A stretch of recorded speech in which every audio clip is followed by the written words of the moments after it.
Vamos lá então, eu vou chamar agora aqui o Jarbas Dourado. Palmas aí pro Jarbas, pessoal.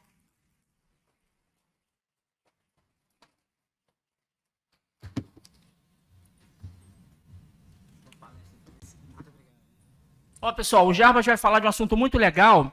O que a RPA-IA pode fazer pelo seu departamento fiscal, contábil e financeiro. Ele já me prometeu que vai ser um TED Talk em 20 minutos para dar tempo para pergunta aí, beleza? Vai que é tua, Jarbas. Obrigado. Bom dia a todos. Nós vamos falar um pouquinho sobre o RPA-IA, só com uma abordagem diferente. Eu não tenho aqui a pretensão de apresentar a minha ferramenta e explicar como a minha ferramenta funciona. Em si, mostrar como que nós podemos montar uma RPA. Okay?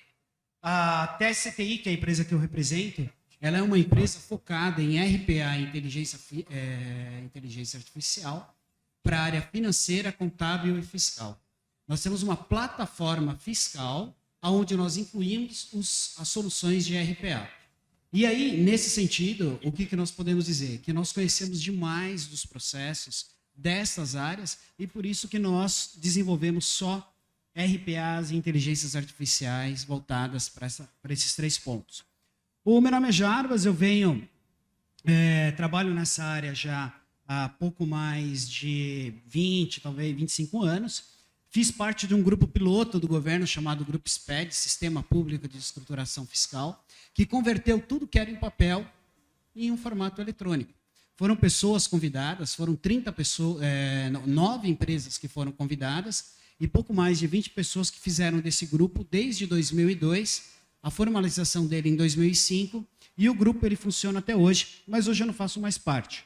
Trabalhei em algumas empresas, em implantação de sistemas fiscais juntos com RPs, e posso dizer que a inteligência artificial e o RPA é algo que anda abraçado com a área financeira, contábil e fiscal, e eu vou mostrar isso para vocês. Okay? Algumas partes do meu slide, até pelas 2 últimas palestras que eu assisti agora, que foram super interessantes, eu acho que eu vou ser muito rápido, porque a primeira parte eu explico o que é RPA. E vocês estão sendo sabatinados desde ontem sobre o que é um RPA. Né? Mas eu acho que o que é interessante, e aí até seria repetitivo, quais são os candidatos a ser o RPA? São processos com alto volume, são processos com repetição e são processos que apresentam estabilidade. Tá? Então aqui nós ficamos todos na mesma página e eu percebo que todos os outros que passaram por mim hoje nas apresentações, eles entraram nesse detalhe. Tá? E eu não vou querer entrar. Tudo que eles devem ter falado para vocês deve ser verdade. Opa, eu fui censurado. Já?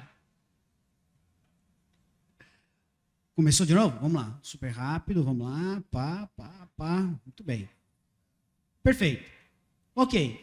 Bom, e aí nós já vamos conversar sobre case, porque o que a gente quer ouvir é case. Eu quero saber como que eu faço RPA. Tá?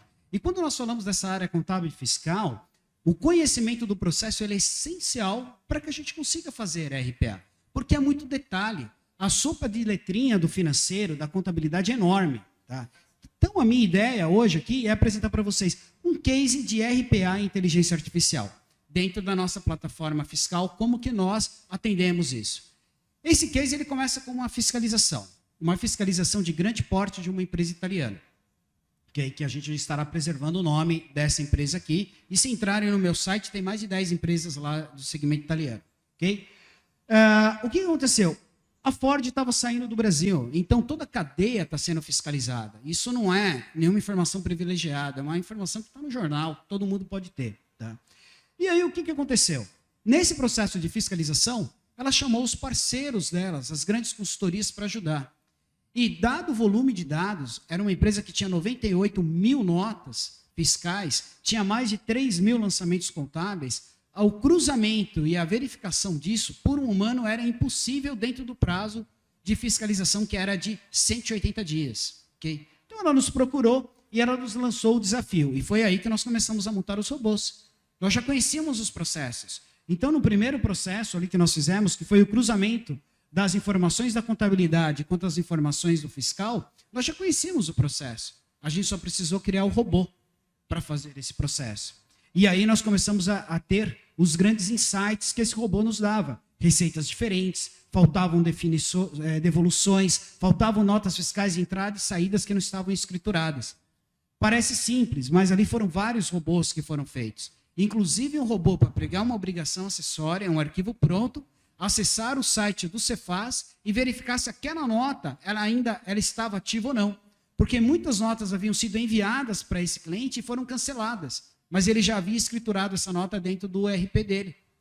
E a Receita Federal, que também possui robôs, né?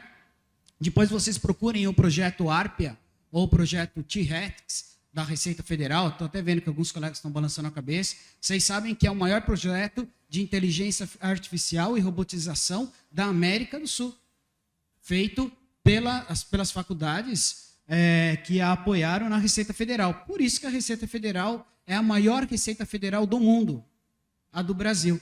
Ah, mas é uma droga, mas é a maior do mundo. Tá? É considerada a maior do mundo. Ok?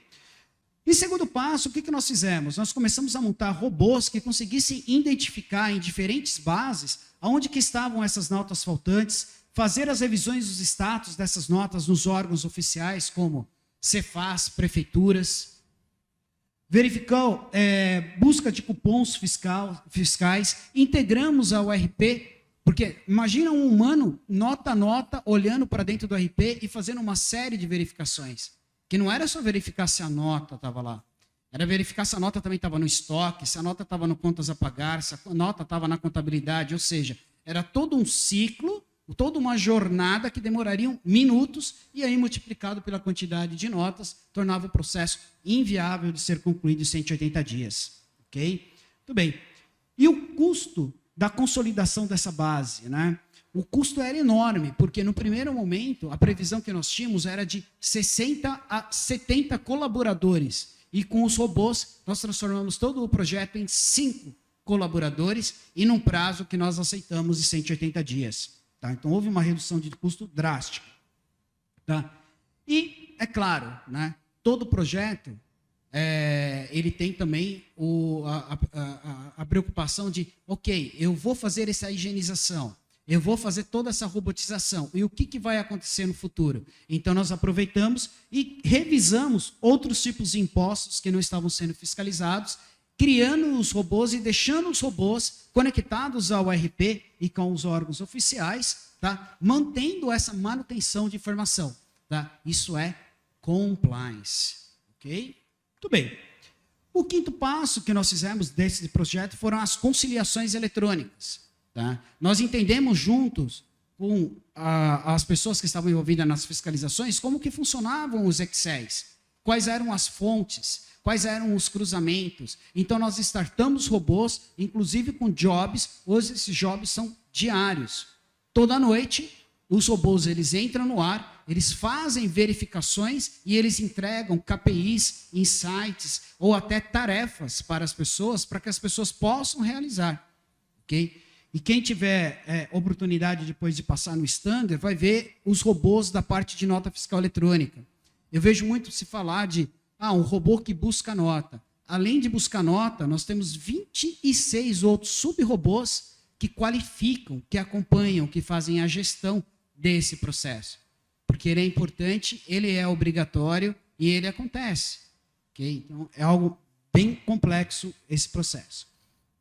Tá? E depois, no final, nós fizemos ali a fiscalização acontecia em cima de um arquivo chamado contribuição, e nós fizemos todos os lançamentos e todos os cruzamentos via dashboards, tá? E eles se tornam automáticos e se tornam diários. Então, além da gente atender ali um backlog de 10 anos para trás, a gente criou através da transformação digital dessa robotização, nós criamos um meio para que isso ocorra diariamente e não volte a acontecer. Pode acontecer? Pode, mas nós criamos agora gatilhos que ajudarão a impedir que isso possa acontecer. Tá? E por último, são as conclusões que nós temos desse case.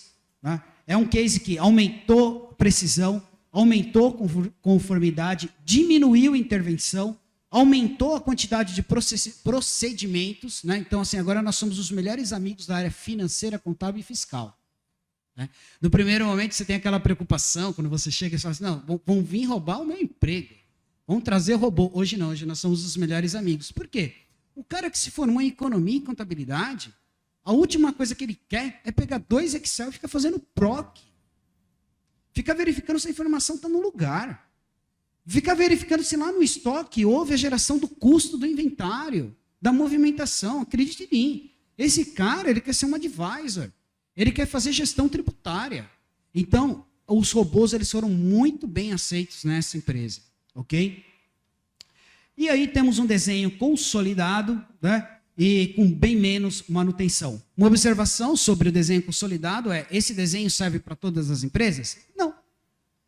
90% dele serve, 70%, porque existe uma coisa chamada política, né? E a política de gestão de processos de uma empresa não quer dizer que ela é igual à política de gestão de processos de outra, né? Certamente eu não estou falando de processos que são arbitrários, né? Por exemplo, entrou com uma nota, gera inventário. Isso é arbitrário, funciona assim. Mas existem políticas, e essas políticas elas podem ser diferenciadas entre uma empresa e outra. Aqui eu falo um pouquinho da forma como nós fazemos todo o processo de identificação da oportunidade de robotização, que é definição de uma estratégia, é identificação, é execução, é a maximização, é o resultado e, por fim, o projeto. Quem trabalha aqui com pessoas ligadas ao PMI, ao RUP, ao Agile, sabem que a gente estuda 80% e executa 20%. Nada mais é do que isso daqui. E aí eu explico um pouquinho do método que a gente desenvolveu, que ele é baseado em apresentar os processos, a gente já chega com um desenho pronto para essas áreas, porque a gente conhece, e aí a gente só faz os ajustes de como que elas deveriam funcionar, e é muito legal, ok? Muito bem. Vamos para mais 2 cases aqui de como montar robôs para essa área. Para esse case aqui eu vou falar sobre informações ligadas à prestação de serviço. Então você tem o processo de serviço. Quem trabalha ou já ouviu falar de nota fiscal de serviço sabe que esse é um gap enorme, sabe que esse é um desafio enorme para as empresas, né? Nós temos 5.500 municípios, então podemos dizer que temos 5.500 oportunidades de integração. E ninguém quer pegar esse projeto, porque ele é altamente complexo. Então nós criamos ali uma estrutura com portal de entrada de documentos, de captação de documentos, auditoria e validação, que a gente chama de checagem, e diversos cruzamentos de informação. Ok? Conectamos aí, esse case ele tem 280 mil notas mensais. Tá? É o maior case que nós temos de notas fiscais. Conectamos a Prefeitura de Osasco, e uma vez conectando com a Prefeitura de Osasco, a nossa ideia era controlar a emissão, recebimento e as declarações obrigatórias. Conectamos também outros tipos de notas, essas notas são ligadas ao Cefaz, tá? Ligados à Receita Federal, e entramos ali com uma coisa chamada EFD-RINF. Todos esses processos eles são manuais. Tá? Eles são manuais. E essa empresa, que é esse case aqui, ela nos procurou primeiro com a seguinte missão: eu quero tornar o processo compliance. A robotização veio depois. Depois que nós mostramos que para sermos compliance no processo, nós precisaríamos ter uma validação da nota fiscal de serviço, tanto na prefeitura quanto no Cefaz, ela entendeu que ela não tinha mão de obra suficiente para fazer isso. Foi aí que nós robotizamos o processo. Todo esse processo ele é robotizado. Tá? Se eu for entrar no detalhe dele aqui, é bastante complexo. Mas nós tornamos todos esses processos aqui, nós estamos criando vários robôs que atuam junto com o ser humano. Nós estamos perguntando para o ser humano o que precisa fazer e a gente foi startando. Por último, todas essas notas, depois de higienizadas e devidamente qualificadas, elas são entregues dentro do RP. Tá? E lá ocorre o processo de contabilidade fiscal. Por exemplo, ali vocês verificam que a gente faz uma conciliação com PO, faz uma conciliação com CNO, que é o Código Nacional de Obras, tá? E entrega dentro do RP sempre uma única fonte de dados, e não as 5.500 fontes de dados existentes. Então é um trabalho grande e bastante detalhado, e aqui é só um macrofluxo. E como é que nós colocamos o nosso usuário? Nosso usuário trabalha aqui, ó, na biblioteca fiscal dos relatórios, porque todo o restante do processo está automatizado. Este é um case muito legal de passar lá no nosso stand e vocês verem como ele está funcionando. entenderem todos os detalhes. É muito legal esse case.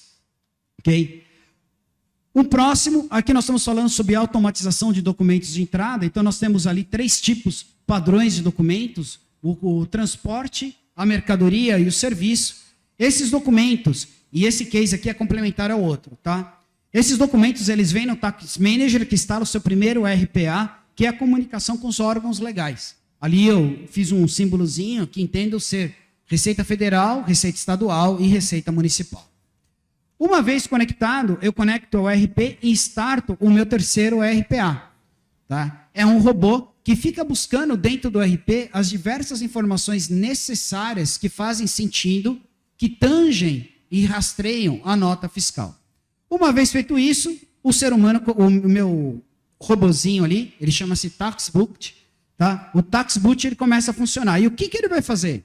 Eu separei 3 cenários. Primeiro cenário, ele vai fazer revisão de informações. Então, por exemplo, prezado fornecedor, seu endereço está errado, pode enviar uma carta de correção? Essa nota não foi entregue para o RP.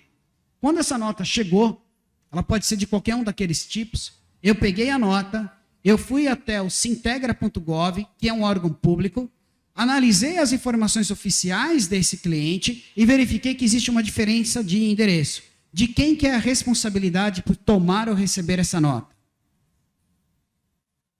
É de quem está recebendo.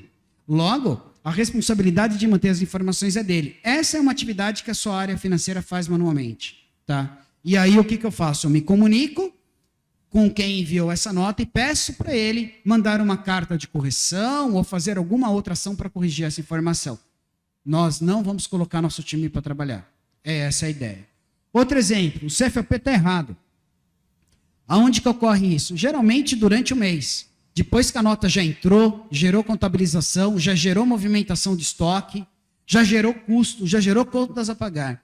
Então, de forma antecipada, eu já consigo fazer uma regra fiscal, analisar e questionar aquele prestador de serviço ou aquele fornecedor sobre a forma como ele escriturou a nota antes de entregar no RP. Okay? Mais um exemplo. Agora nós vamos falar sobre revisão de impostos. Sua nota está com 1%. E ele pergunta, é um regime especial? Está errado. Ok? Então, estou barrando a nota ali. Mais um exemplo. Agora vamos falar um pouquinho sobre revisão de negócios. O que eu posso pedir para o robô fazer? Não localizamos uma PO dentro do RP.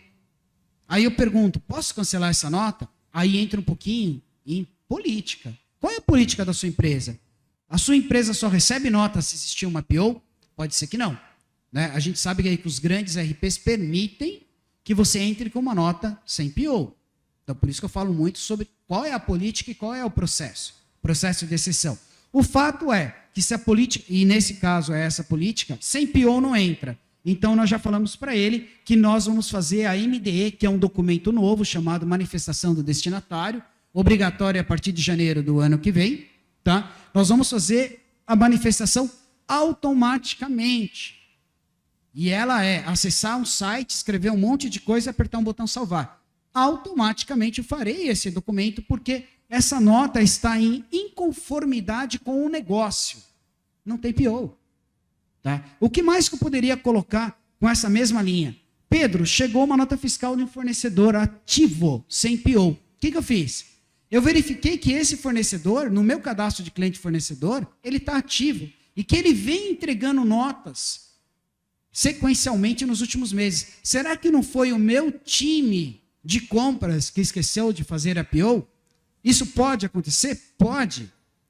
Então, primeiro eu pergunto para o meu time, o robô pergunta para o meu time, e dependendo da resposta do meu time, eu já starto um segundo robô, que é um outro passo. Então, dá para a gente relacionar um robô no outro? Sim, dá para relacionar um robô no outro. Por isso que eu falo que o meu processo de recebimento de notas é composto por 26 robôs.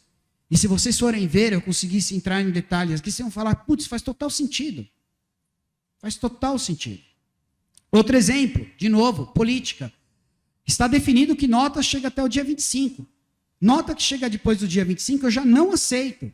Só que uma coisa é diferente você ficar esperando o robô, uma nota pingar no seu Outlook lá, dia 28 chegou a nota. A outra você tem um robô que vai no Cefaz, verifica se foi emitida uma nota contra mim, e se foi emitida uma nota contra mim depois dessa data, eu já baixo a nota e já faço a devolução da nota. O nome que a área fiscal criou é horrível, chama-se desfazimento de negócio. É horrível, mas está lá no regulamento do ICMS. Tá? Ou seja, a empresa não reconhece a operação. Né? Se vocês mostrarem isso daqui para a área fiscal, eles vão adorar saber que existe alguém, um robô, que faz isso. Tá? Isso acontece demais. Outro exemplo, cálculo de imposto errado. Né? Esse daqui é bem interessante, esse cálculo de imposto, eu já vou chamar o outro, a nota fiscal não é o valor negociado. Esses dois robôs eles foram criados para supermercados. Por quê? Nós aprendemos que supermercados, eles tratam todos os valores entre dezembro e janeiro. E eles fecham uma nota, por exemplo, com 1 milhão de entrega de furadeiras durante o ano. E durante o ano, eles vão entregando as furadeiras de forma parcelada. E aí, é tanta nota e é tanta filial que eles esquecem que o valor unitário era 54. E aí a nota ela chega com 60, 80, 90, mas é tanta nota que eles não conseguem controlar visualmente o processo. Então nós temos um robô que controla os valores praticados com as POs e junto com os contratos. E ele faz toda essa gestão. Tá? E aí, um outro robô bem interessante, bem ligado à área fiscal, né? Obrigação acessória na veia, que é quando a gente recebe uma nota com o imposto errado e a própria Receita Federal fala que o imposto está errado.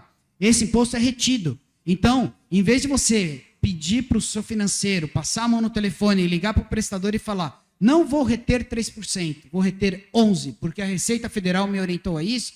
Não, o robozinho faz isso para você.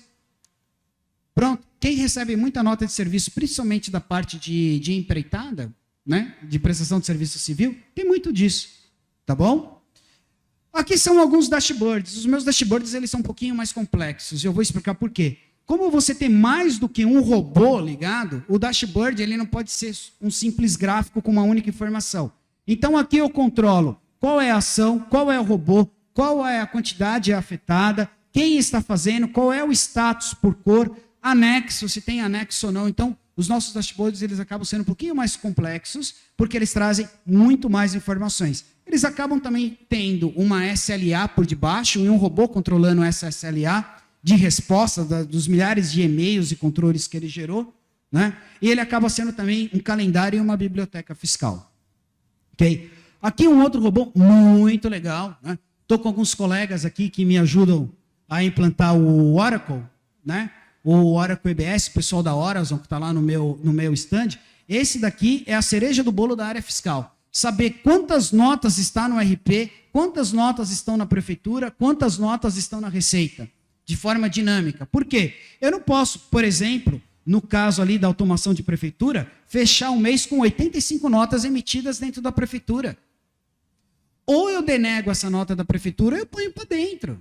No caso, eu sou de São Paulo, tá? Falando um pouquinho de nota fiscal eletrônica, aquelas 27 notas, a multa em São Paulo, ela não é por valor da nota. Ela é por nota, que são 100 UFESPs, que dão 2.740. Se fossem 20 notas ali, a gente estava falando de 27 mil. Então, quer dizer, é compliance. A robotização nos ajuda a atingir compliance. Eu não posso terminar o mês com essas 27 notas. Ou eu falo que as notas não eram para mim, e existem mecanismos para ser feito isso, ou eu coloco essa nota para dentro do RP. E por que essa nota não entrou dentro do RP? Faltou uma classificação de imposto, faltou um cadastro do cliente fornecedor. Então, esses robôs vão nos ajudar nesse sentido. Tá? Porque eles vão disparar e-mails para as pessoas responsáveis por cada uma dessas categorias de atividades. Okay? Um outro dashboard de controle de notas, nós também estamos expondo lá no nosso stand, todas as informações. Este é o ambiente que eu comentei com vocês, que tem 26 sub-robôs. Um robô muito claro que tem aqui é esse. Em São Paulo, acreditem que está escrito aqui próxima validação. Eu sei que está um pouquinho embaçado, tudo bem? Em São Paulo, o prazo para se cancelar uma nota é de 24 horas. Então, quando eu recebo a nota, eu já starto um segundo robô para daqui a 24 horas voltar no site da Receita Federal e verificar se essa nota foi cancelada. Tá? Então, de forma automática. E aquilo que é cancelado, eu tomo uma ação também automática, que é um terceiro robô, e aí vai. Tá? É um robô atrás do outro, para a gente automatizar todo esse processo, para deixarmos o nosso usuário na zona de conforto, que é o que a gente quer. Okay? Outro robô monitorando todos os estados do Brasil. Tá? E esse robô aqui é bem interessante, porque, por exemplo, quando a gente fala do Rio de Janeiro, se Rio de Janeiro está fora do ar, como é que você vai falar para o caminhoneiro que ele não pode sair com a nota porque eu não consigo emitir a nota? Então, o próprio robô toma uma ação e verifica que o Rio Grande do Sul é o parceiro. Isso é fato, tá? O Rio Grande do Sul é o parceiro de emissão de nota, no caso de São Paulo está fora do ar. E ele emite a nota pelo Rio Grande do Sul e depois ele traz essa nota para o Rio de Janeiro. Tudo automático. Ok? Por último, aqui o nosso orquestrador é um exemplo de robotização de um cliente nosso. Esse cliente é muito forte em processo, ele adora desenhar processo, ele tem o Visio e ele desenha tudo dentro do Visio. E todos os robôs que ele cria, eles são orquestrados aqui, e depois, um pouquinho mais para frente, a gente consegue visualizar o andamento de cada robô e como é que ele está andando, o que foi mandado de resposta. Por exemplo, chegou uma nota que não tem um cadastro, então eu preciso mandar para a pessoa de cadastro fazer o cadastro. Se a pessoa não fez o cadastro, eu tenho um dedo duro aqui que me mostra que eu mandei um e-mail para ele há 3 dias, estou com a nota parada, porque ele não fez o cadastro. Tá? Então, o robô é um robô inteligente, altamente complexo para essa área, e é esse o nosso desafio, montar robô para a área financeira, contábil e fiscal, e automatizar todo o processo de geração de obrigações que são acessórias para o Brasil inteiro dentro da nossa plataforma. Okay? E aí, no final, o que eu pergunto para vocês é, a gente já tem alguns cases em alguns segmentos, e a gente percebe que as empresas que não começaram a robotizar, elas estão atrasadas. As empresas que já robotizaram, elas já estão com a cabeça em problemas futuros, em problemas de melhoria, em gestão. Né? Então, eu acredito que a robotização, para os diversos projetos que a gente tem aqui, que eu tenho feito, ele é um caminho sem volta, e eu convido todos vocês a refletirem sobre o que robotizar na empresa de vocês. O que pode ser robotizado? Quais são os ganhos? E a oportunidade individual de cada um de vocês de levar para dentro de casa uma oportunidade de dizer, eu consigo robotizar e consigo trazer melhorias para a minha empresa. Eu acho que é uma oportunidade que está na mesa. Ok? E, novamente, agradeço vocês, a paciência, o tempo, a atenção. Estou com uma equipe bastante grande para mostrar cases e mais detalhes. Convido todos vocês a passarem lá, pegarem os nossos materiais e conversarem com a gente. O meu time é muito apaixonado por processos, por essas áreas, e nós estamos totalmente à disposição de vocês. E vou deixar vocês com 4 minutos para que vocês possam fazer algumas perguntas. Fiquem à vontade, por favor. Excelente, ó. Esse cara é bom, hein?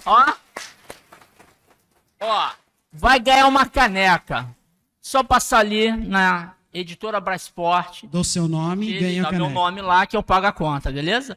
Aliás, deixa eu falar uma parada aqui, pessoal, rapidinho, ó. Quem quiser pergunta, já levanta a mão, ó, já tem uma ali, enquanto chega o microfone, deixa eu falar uma coisa legal.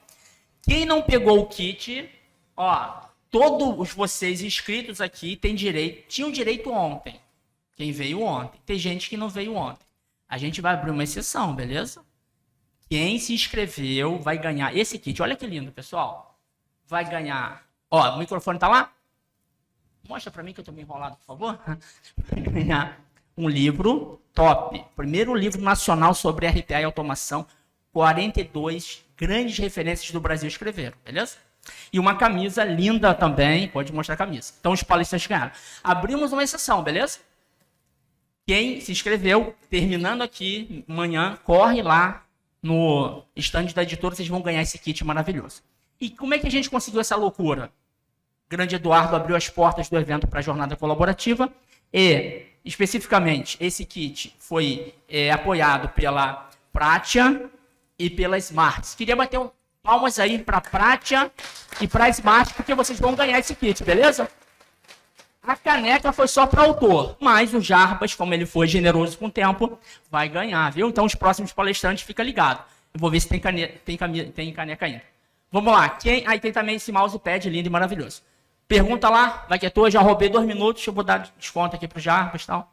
Vai lá. Tá ok, bom dia. Você citou um processo com alta complexidade, aí eu não entendi se é de negócio ou até de volume de entradas e saídas.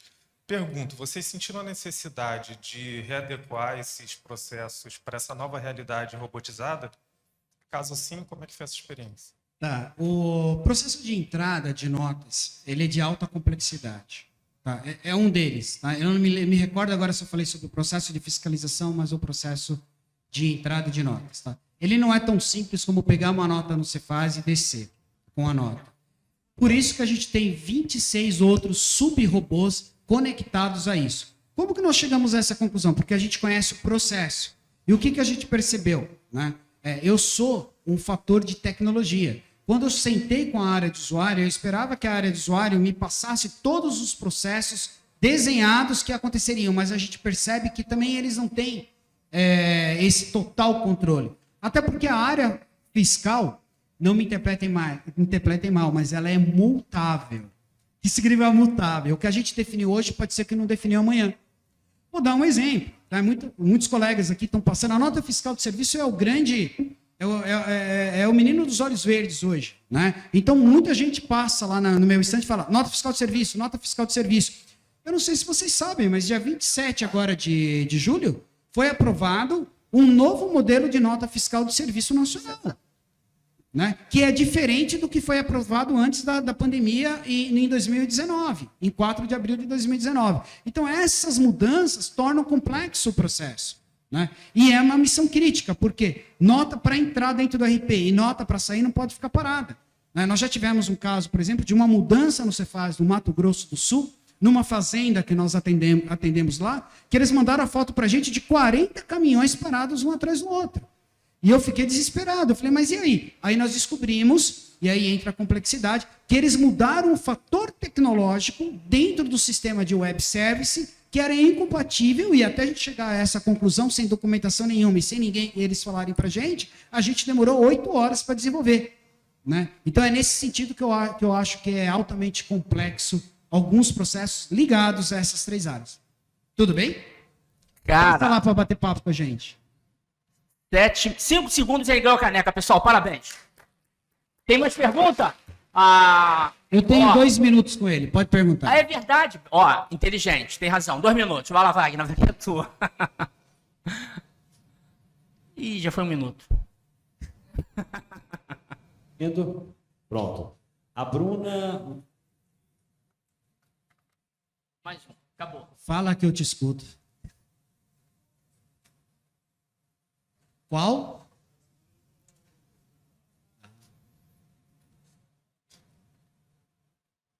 Qualquer coisa, já. Quer pegar meu microfone aqui? Quer vir aqui não, Wagner? Vem aqui. O Wagner fala ali. Ah, ele tem que ler. É com emoção, tá bom, tá valendo. Qual a ferramenta de automação utilizada nesses processos? Excelente pergunta. Muito boa pergunta. Tá? Nós não temos preferência por ferramenta de automação. Tá? Maior parte da automação que nós criamos aqui, ela é via código e via uma ferramenta gratuita da Oracle chamado Apex. Tá? Ninguém precisa ser parceiro da Oracle, ninguém precisa contratar o banco da Oracle para ter o Apex. Entrando no site, vocês têm acesso. Tá? É um processo de robotização via código. Existem outros processos, como, por exemplo, entrar num ambiente, quebrar um CAPTCHA e imitar uma mãozinha fazendo algum processo assim. Aí nós estamos trabalhando com Python. Né? Inclusive, a gente está para anunciar no mercado uma parceria com uma empresa que trabalha com Python, que está aqui dentro, okay? Para fazer essa segunda parte de automação. Ok? Só isso. Muito bom. Parabéns aí. Valeu, já. Obrigado. Vou pagar minha dívida aqui, ó. A caneca tá aí.